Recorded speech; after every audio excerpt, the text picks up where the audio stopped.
सभी को हमारे YouTube चैनल पे आप सबका स्वागत है। हम पढ़ रहे हैं भारतीय साक्ष्य अधिनियम। अब हमने पिछले चैप्टर में पढ़ा था फैक्ट एंड इशू, ठीक है, कब कोर्ट में इशू क्रिएट होते हैं। अब हम पढ़ेंगे कोई केस कब साबित माना जाता है और कब वह प्रूव्ड हो जाता है सज़ा के लिए, कब वह डिसप्रूव्ड हो जाता है कि केस आगे नहीं चलाया जाएगा, कब वह नॉट डिसप्रूव्ड होता है। तो इन सेक्शन पर डिस्कस करेंगे। ये 3 सेक्शन हैं।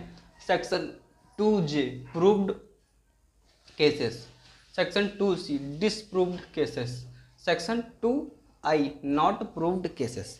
तो यहाँ पर हम चर्चा करने वाले हैं, जैसा कि आपको हमने पिछले सारे चैप्टर में बताया कि एविडेंस क्या होते हैं, फैक्ट इन इशू क्या होता है, फैक्ट इन इशू कब क्रिएट हो जाएगा, है ना। और भी हमने बहुत सारी चीज़ें बताई हैं, जैसे आपका डॉक्यूमेंट्स क्या होंगे, दस्तावेज क्या होंगे सेक्शन 2D में। सेक्शन 2A में हमने बताया आपको कि जो तुम्हारा साक्ष्य होंगे वो किस प्रकार से दिए जाएंगे, है ना।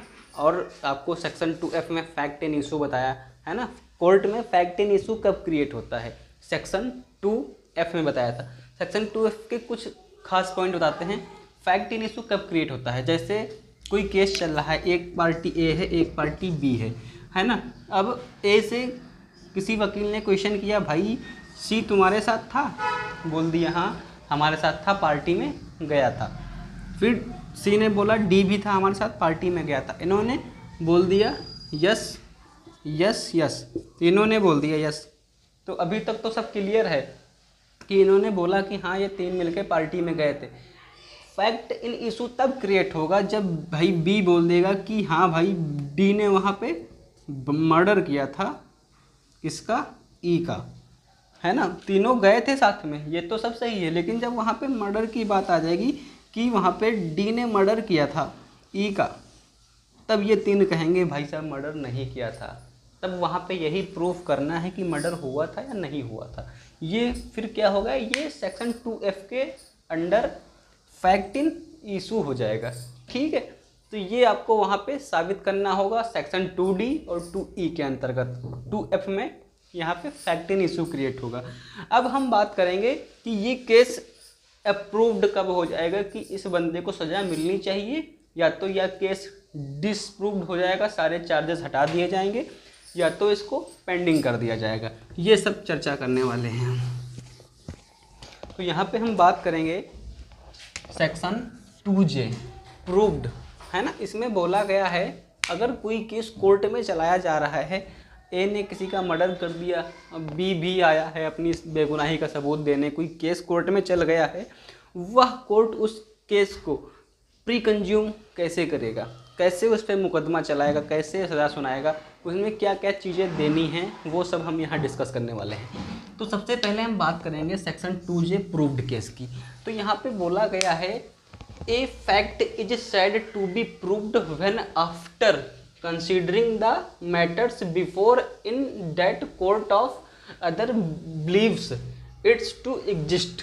इसमें बोला गया है कि कोर्ट सारे मटेरियल्स को, सेक्शन 2D में जो आते हैं, सारे स्टेटमेंट्स को, है ना, और सारे जो कोर्ट को दस्तावेज कंसीडर करने हैं, उन सबको देखते हुए, है ना, इसमें लिखा है ना, considering its existence so probable but prudent man ought under the circumstances of the particular case to act upon the supposition that existing. इसमें कोर्ट वह सब मटेरियल्स देखेगी जो एविडेंस जुटाए गए हैं, जो ऑल स्टेटमेंट हैं। अगर कोर्ट को लगता है कि भाई ए ने सही में ऐसा मर्डर किया है, तब कोर्ट उस केस को प्रूव्ड कर देगी, है ना। लेकिन इसमें कुछ चीज़ें और हैं, आपको बताते हैं। कोई तथ्य साबित हुआ तब कहा जाता है जब न्यायालय अपने समक्ष के विषयों पर विचार करने के पश्चात या तो विश्वास करे कि उस तथ्य का अस्तित्व है। इसका मतलब यह है कि न्यायालय वो सारे एविडेंस देखेगी और उस पर खुद विचार करेगी कि यह जो केस आया है इसका कोई अस्तित्व है या नहीं है। इस पर गहनता से विचार करेगी, उसके अस्तित्व का इतना अधिसंभव समझा जाए कि उस विशिष्ट मामले की परिस्थितियों में जो मर्डर का मामला है उस मामले की परिस्थितियों में कोई भी समझदार व्यक्ति आके कह दे कि ये सारे एविडेंस रियल है और बी ने मर्डर किया है ना, तो ऐसा बोल दे। व्यक्ति को इस अनुमान पर कार्य करना चाहिए कि उस तथ्य जो मटेरियल एविडेंस है, उस तथ्य जो वहाँ पे दिए गए हैं, है ना, उनका अस्तित्व रियल है ना, तब वह केस अप्रूव्ड माना जाएगा। ठीक है, अप्रूव्ड केस माना गया तो वह केस चल जाएगा और जितने उस पर धाराएं लगी हैं उस धाराओं की उनको सज़ा मिलेगी। ऐसा बोल दिया गया है सेक्शन 2J में।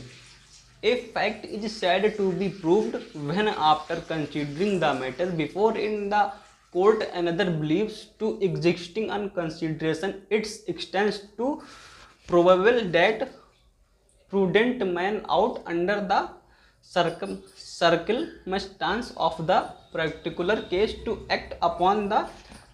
कोई महान व्यक्ति हो, जेंटलमैन हो जो, या फिर हर कोई एक व्यक्ति हो, यहाँ पे यही दिया गया इन डेट इन एग्जिस्टिंग, मतलब ऐसा मान लिया जाएगा।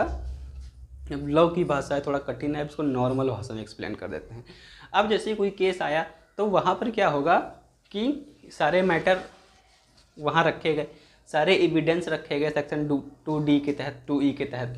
ठीक है, वो सारे एविडेंस को देखते हुए सबके सामने होता है ना, वहाँ एक वो भी बैठी होती कमेटी, तो वहाँ पर वो सब एक इंटेलिजेंट व्यक्ति हो, इंटेलिजेंट मान ले या मानने पे विवश हो जाए, सारे साक्ष्य सामने आ जाएं, तब ऐसा केस बनता है कि भाई इसने बिल्कुल हत्या की है, ऐसा बिल्कुल प्रूफ हो रहा है, पिक्चरों में देखा है कैसे सबूत देते हैं, तो उस सबूतों के आधार बिल्कुल प्रूव्ड हो जाता है, तो वह केस प्रूव्ड माना जाएगा।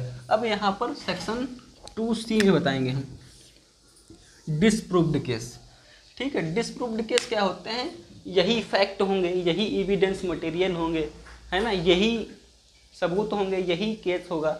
अब वहाँ पर अगर यह तथ्य साबित नहीं कर रहे हैं, कोई सबूत एविडेंस मटेरियल बी को मर्डर साबित नहीं कर रहे हैं, तो वहीं पर वो केस बर्खास्त कर दिया जाएगा और केस सेक्शन 2C के तहत डिसप्रूव्ड कर दिया जाएगा, ऐसा बोल दिया गया है। फिर section 2Y not proved case. Not proved case में बोला गया है जो केस साबित ही नहीं हुए, है ना, कोई तथ्य साबित नहीं हुआ कहा जाता है जब वह ना तो साबित किया गया हो और ना साबित किया गया हो। सिर्फ केस आया लेकिन उस पर बहस वगैरह नहीं हुई, कोई सबूत साथ ना दिए गए ना लिए गए, तो वह केस हो गया नॉट प्रूव्ड। उसके लिए बाद में हेयरिंग होगी, फिर वह केस चलेगा, फिर वह प्रूव्ड होगा तो सेक्शन 2J में आ जाएगा, डिसप्रूव्ड हो जाएगा, खारिज कर दिया जाएगा तो सेक्शन 2C में आ जाएगा। लेकिन एविडेंस सेक्शन 2D, साक्ष्य वगैरह सब सेक्शन 2D 2E से ही माध्यम से ही लिए जाएंगे। फैक्ट इन इशू क्रिएट होता है तो सेक्शन 2F में उसके बारे में हमने बता दिया है। वीडियो अच्छा लगा हो लाइक सब्सक्राइब शेयर कर लें। मिलते हैं अगले टॉपिक में, धन्यवाद।